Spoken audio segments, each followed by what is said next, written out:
Hey y'all, and welcome back to the Wrestler's Backyard.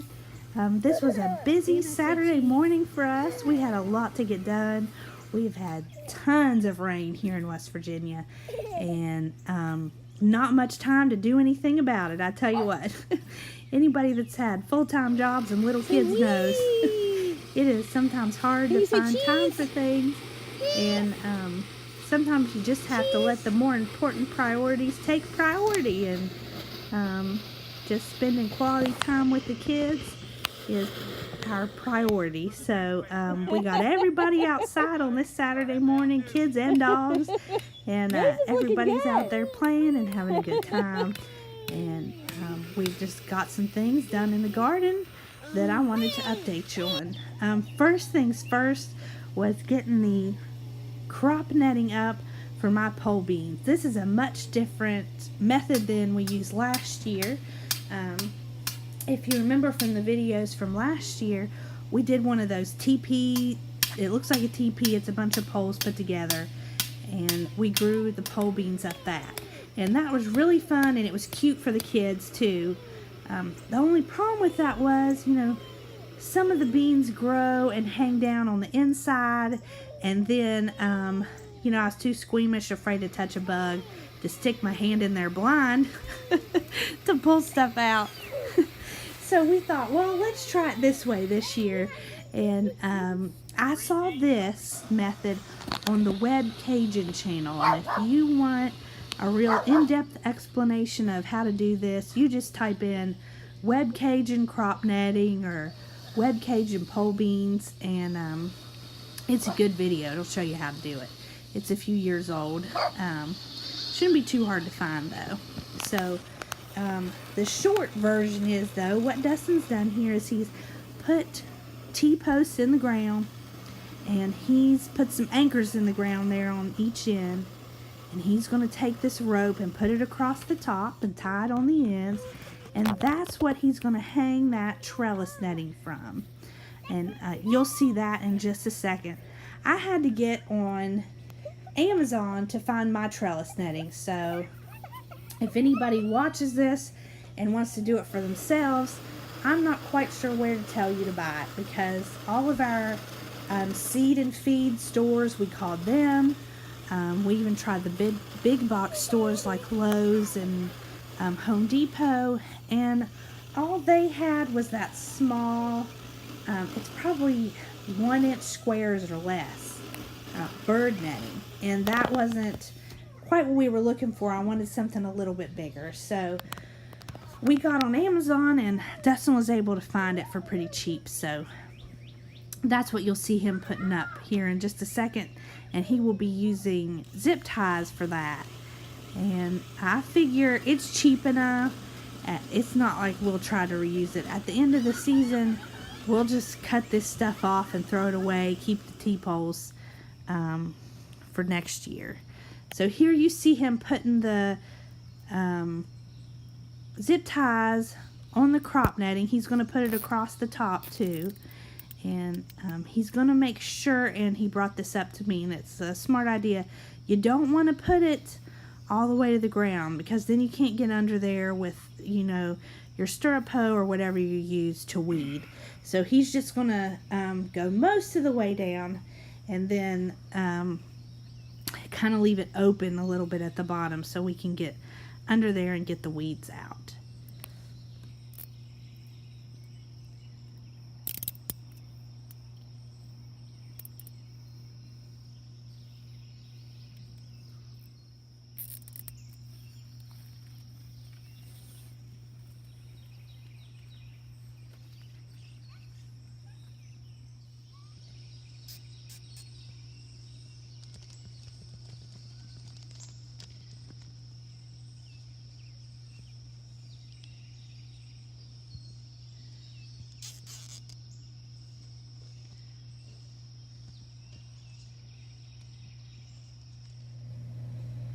And here's the finished product. So I'm hoping pretty soon those pole beans are getting a little taller, and they will find their way onto this crop netting and grow right up there. I might have to help them some though.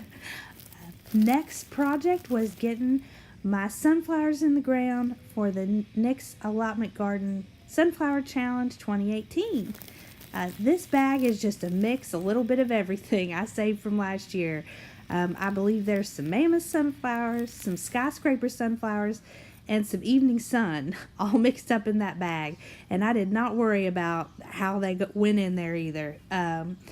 Dustin just dug me a trench and I just sprinkled them in. I'm too pregnant to be bending down very much. So as you can see, I'm just making her happen here. And he went back and covered them up for me. So we'll see how that works out. I'm sure they won't be quite as neat and in a line as they were last year, but that's okay. Oh, there's Huey. Hi, Huey. This is my other dog. Yes, I know, he looks like a gremlin. He prefers to stay on the porch. He doesn't get out there in the garden very much. So our third thing to do was to get things weeded. And he started out using a little hoe. He was going to try to weed things, and he said, you know what, too much rain, been too long, I'm just going to take the tiller to it. And that was a much faster way to get her done. So here he's just went ahead and tilled things up. And then this part of the garden doesn't have anything in it yet. This is where we're going to put pumpkins, watermelons, some gourds. So here in a few minutes you'll see us doing the pumpkins for the Whistle Thicket Pumpkin Challenge. Right here you're just seeing him weeding out our sweet corn is over there on the edge, so that's what he's working on there. So coming up next, after this weeding is done and the garden's looking nice again, we will be planting some pumpkins.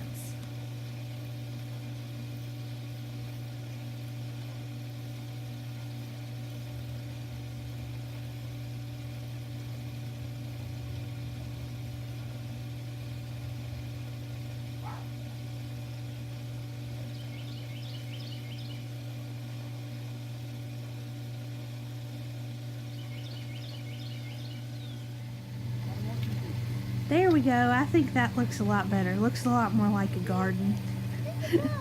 And the boys were already in the pool having fun. There they are waving at me.